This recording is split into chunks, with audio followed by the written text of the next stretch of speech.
Hindi ka nagla-login ha?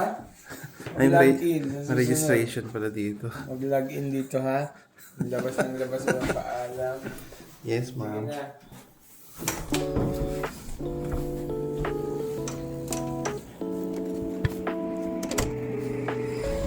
Wow. For today's video ay samahan nyo ako. Mag-grocery tayo dito sa Kyoto, Japan.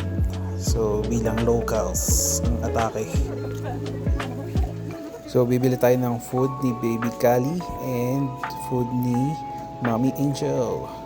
So, dito sa grocery, napakamura ng mga kanilang bilihin. Compare mo sa restaurant at saka sa 7-Eleven. So, magtitingin tayo ng mga pwedeng panglaga. So, meron dito kamote. Murang-mura kaysa bumili ka sa labas. Then, sa fruits at vegetables, ayan, yung strawberry nila dito, napakamura din.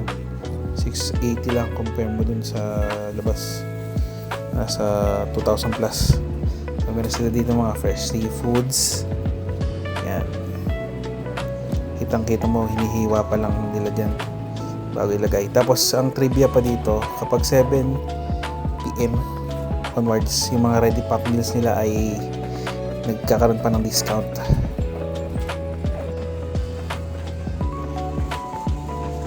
Yan, so meron dito mga wagyu meats, napakamura lang compare mo ulit sa mga restaurants kung doon ka bibili. Ayan o, napakaganda ng mga cuts.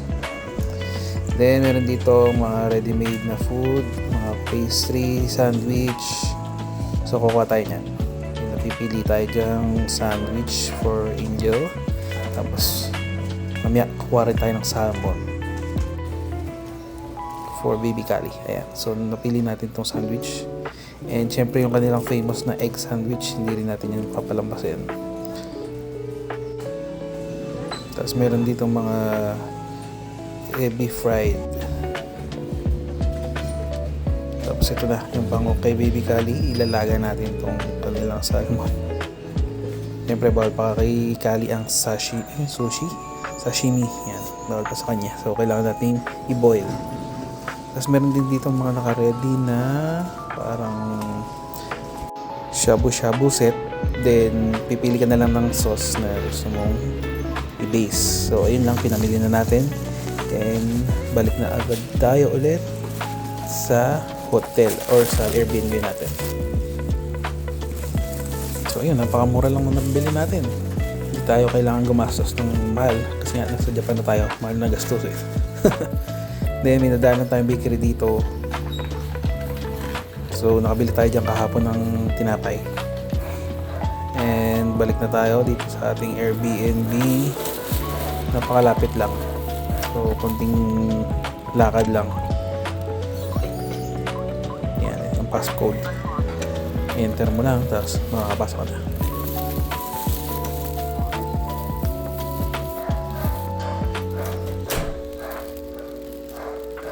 So ito ang aming Airbnb. Napakaganda.